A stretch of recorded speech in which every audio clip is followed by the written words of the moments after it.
Hello, hello, hello, and welcome. Now, today I'm going to be talking about why relationships are so important. But before I continue, just in case you don't know who I am, I'm just going to do a very, very quick introduction of myself.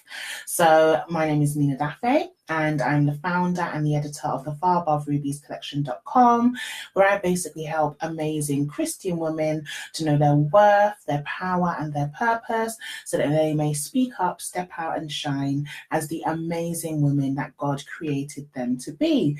And if you are unfamiliar with me and maybe you've never seen a video of mine before, or even if you're watching the replay of joining live like these guys, I say welcome, welcome, welcome. Okay? Now, last week, I talked about how to abide in God. Because you know me, I like to give a quick rundown of what got me thinking along these lines. Yeah. So the live or the video that I did last week was how to abide in God. And I talked about not one, not two, but three women of the Bible. And one of them was the woman with the issue of blood. Another one was prophetess Anna. And I also spoke about Sarah. So initially, when I was kind of thinking, what should I speak about this week?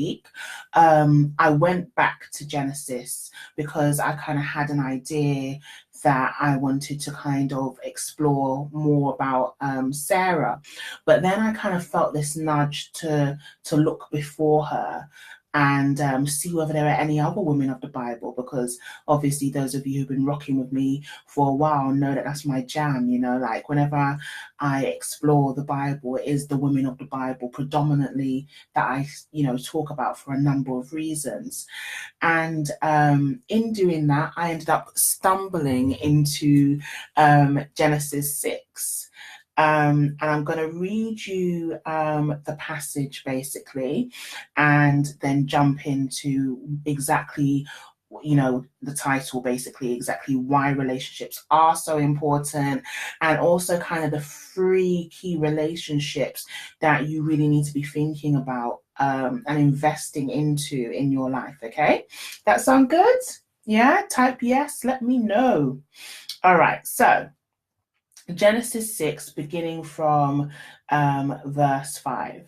Okay, so it says, Then the Lord saw that the wickedness of man was great in the earth, and that every intent of the thoughts of his heart was only evil continually. And the Lord was sorry that he had made man on the earth, and he was grieved in his heart. So the Lord said, I will destroy man whom I have created from the face of the earth, both man and beast, creeping thing and birds of the air, for I am sorry that I have made them. But Noah found grace in the eyes of the Lord. This is the genealogy of Noah. Noah was a just man, perfect in his generations. Noah walked with God, and Noah begot 3 sons, Shem, Ham, and Japheth. The earth also was corrupt before God, and the earth was filled with violence. So God looked upon the earth, and indeed it was corrupt, for all flesh had corrupted their way on the earth. And God said to Noah, The end of all flesh has come before me, for the earth is filled with violence through them, and behold, I will destroy them with the earth. Make for yourself an ark. Okay, I'm going to skip that because it's basically all the stuff that he needed to put into the ark. So make for yourself an ark, okay? And okay, and behold, so I skipped to verse 17. And behold, I myself am bringing flood waters on the earth to destroy from under heaven all flesh in which is the breath of life. Everything that is on the earth shall die.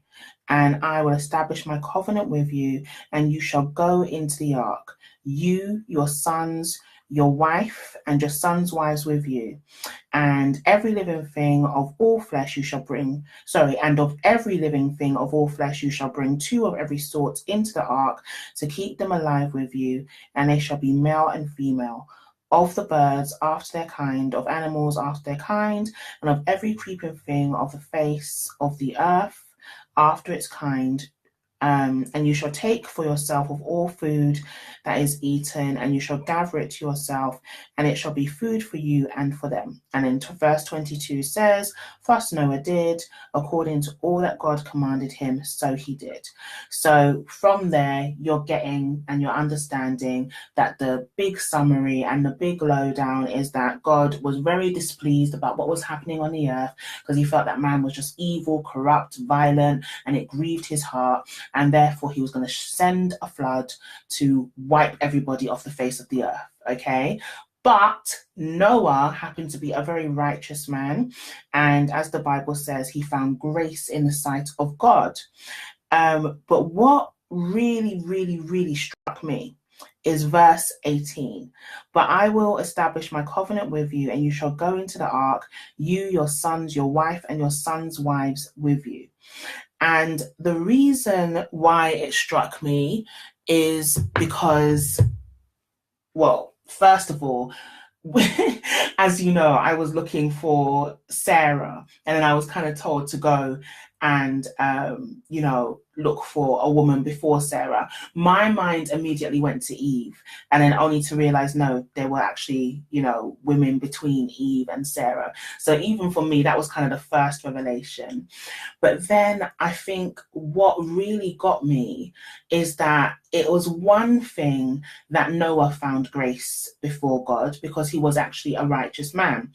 But the Bible doesn't actually talk about whether or not his sons, his daughters-in-laws, or his wife were righteous. It just talks about his righteousness. And yet the women in his life and his sons ended up being spared because of his righteousness. And it really got me thinking about one of my favorite quotes, and it's by Cindy Trim. And for those of you who don't know who Cindy Trim is, definitely look her up. Like, she's on YouTube, she's a prophetess, she's an entrepreneur, but she's just an amazing, amazing woman of God who's like fire. So you should definitely check her out. But so one of my favorite quotes from her is, everything in your life rises and falls on a relationship. If you have the wrong relationships, then you're going to end up in the wrong place, and obviously vice versa. And obviously we see from that story that those who were not attached to Noah basically did not survive the flood. They ended up dying because they were not attached to him and they weren't associated with him and his righteousness. So obviously for them, that was their wrong place, right? But for his family, namely his wife and his daughters-in-law, they ended up in the right place, which was in the ark, safe and sound, and their lives were basically spared. And all of that, as I said, was simply because of the relationship that they had with Noah. Yeah, so that really got me thinking about why relationships are so important. As Cindy Trim says, everything rises and falls on them. And if you're in the wrong relationship, then literally you can end up in the wrong place. It can be life-threatening potentially. Yeah.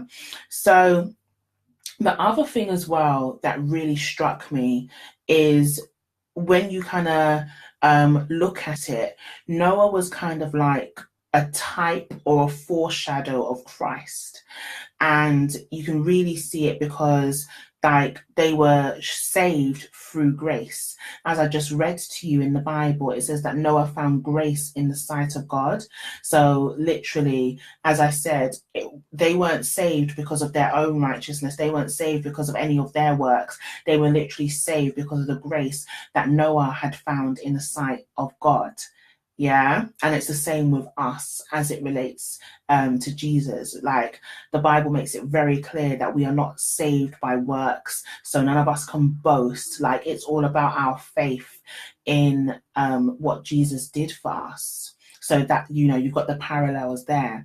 Then the other thing is that they were saved through his righteousness and obedience. So if Noah hadn't made the ark, if Noah hadn't heeded God's voice and done what he was supposed to do, then they would have all drowned and nobody would have been saved. And it's the same thing once again that Jesus did. If he didn't come, if he didn't die on the cross, if he didn't do what he needed to do, if he wasn't, as the Bible says, obedient unto death, then we would have died, we would have perished, you know. And not to say that we don't die, because of course we die physically, but we're talking about what the Bible calls the second death, i.e. our souls are able to live after we die and go to heaven to be with God. And that's only because of Jesus and the grace and his obedience, just like what Noah did. So I love that throughout the Bible, you literally see traces of God's love and his plan. There's so much foreshadowing. You know, like in the Old Testament and in everything that he does, you see how much of a master planner he is. Yeah.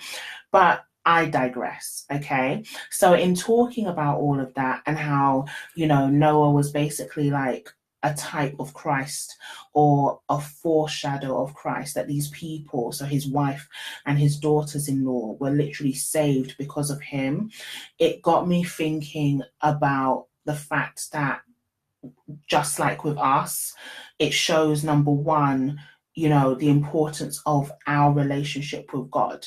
It shows, I mean, at the end of the day, if Noah didn't have an established relationship with God, if he didn't walk with God, and if he wasn't found righteous to the point where God actually saw fit to spare his life, then he wouldn't have even got the revelation of the ark, you know, and therefore would not then have gotten the revelation of his purpose and his mission and, you know, everything that God had called him to be. And it's the same with us. We don't get to move from feeling stuck or walking into our purpose, or, you know, doing what it is, discovering who we are and, you know, what the ripples are, you know, that our life actually has, why we're significant, why we're even put on the earth. We don't get to find any of that out unless we are in relationship with God.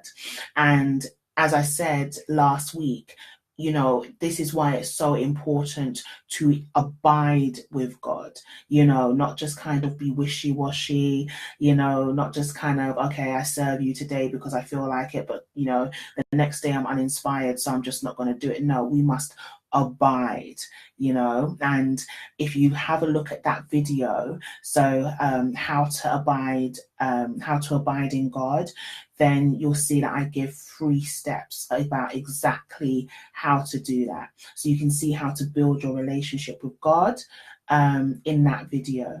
Okay. But as I said, in terms of what relationships are key and important in our lives, the first one, number one, is our relationship with God. Okay. Number two, what I got from this story is, you know, it also shows the importance of our relationships with other people. As I said, these people were saved because of their relationship with Noah, you know, and so it really shows that, just like the quote that I shared with you from Cindy Trim, our lives rise and fall off the back of the relationships that we have. They rise and fall off the back of who we are associated with. And the Bible also makes it clear in Corinthians, you know, things like evil company corrupting good habits, etc., etc. And so not only is it important for us to be in fellowship with God, it's also important for us to be in fellowship with people who are going to further the assignment of God in our lives. So people who actually have the power to draw us closer into God's plan, to help us to be saved, you know, and to live that best saved life, just like Noah did for his family, his wife, Hey Dora, how you doing?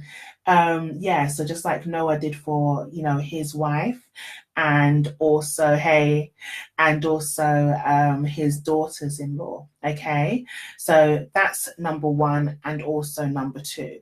And I also promised you that there were three things, right? So number three is not only are relationships important because they literally, you know, can point us either in the right or wrong direction, and they can actually have, I guess, implications on the trajectories of our life.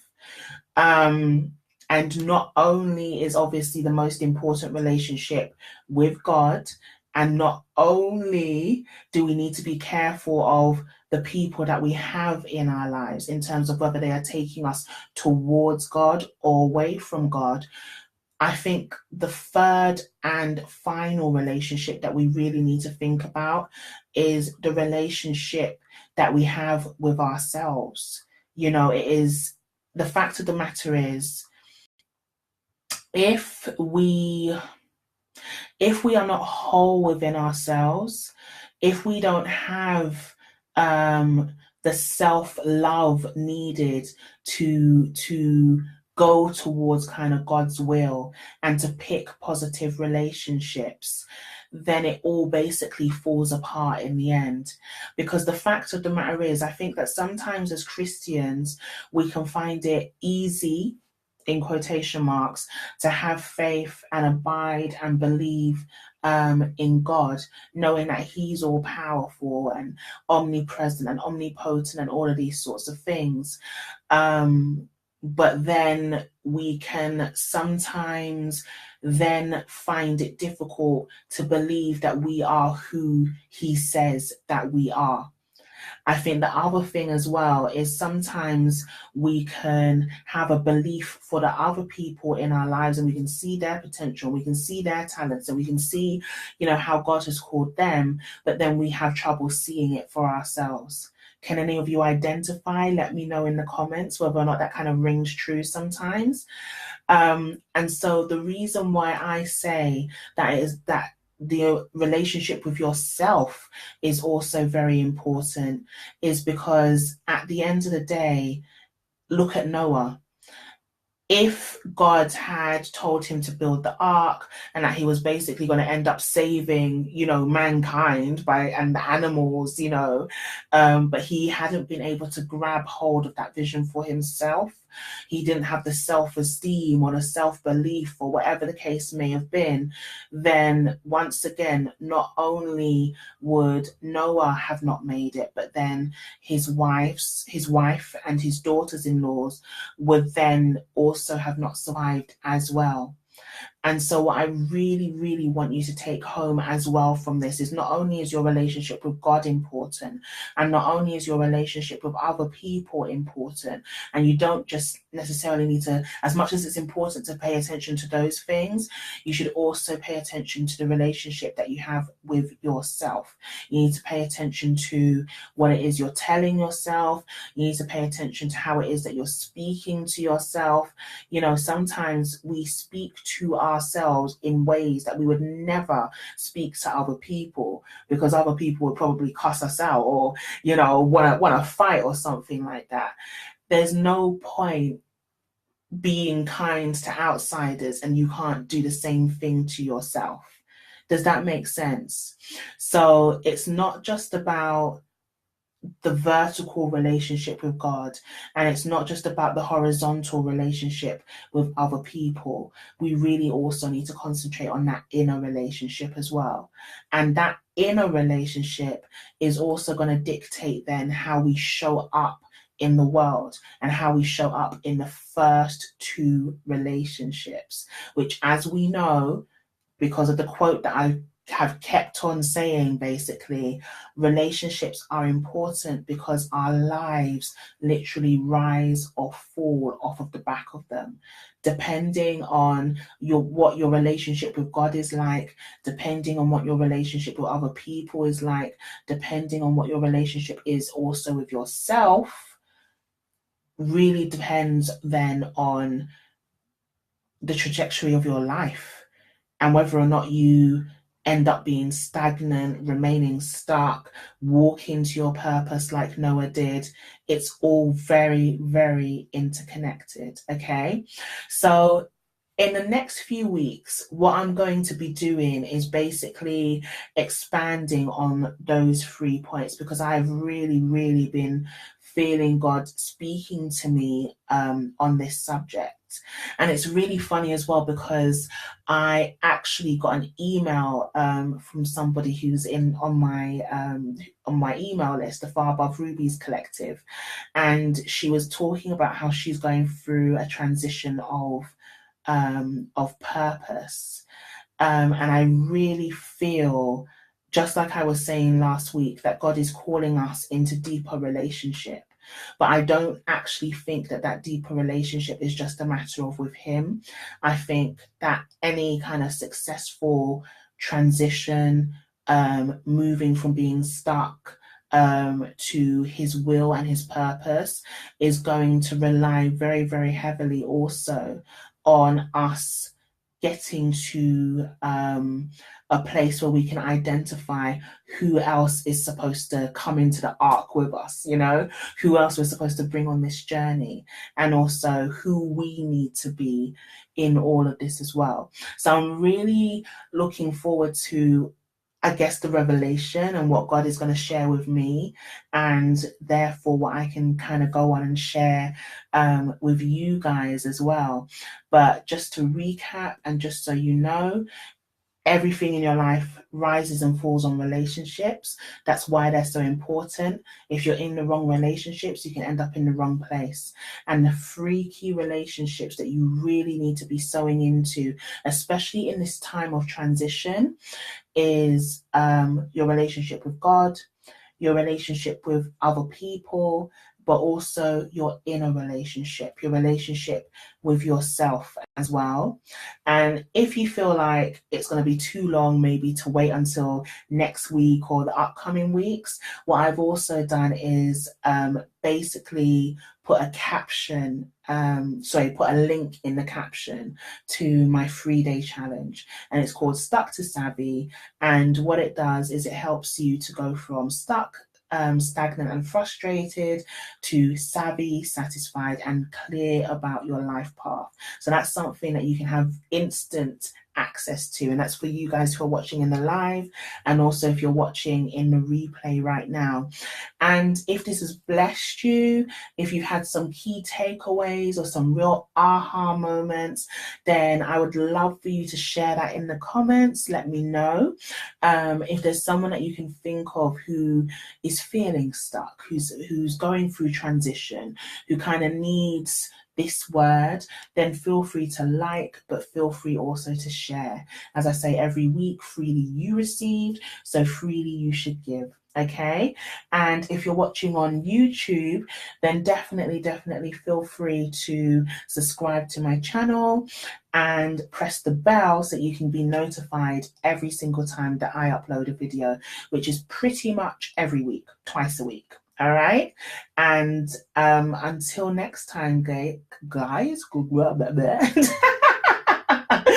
Do you know what it was? I was going to say guys and ladies, and it just got meshed into blur. So until next time, guys and ladies, take care, enjoy the rest of your day, and we will speak again soon. All right? Bye.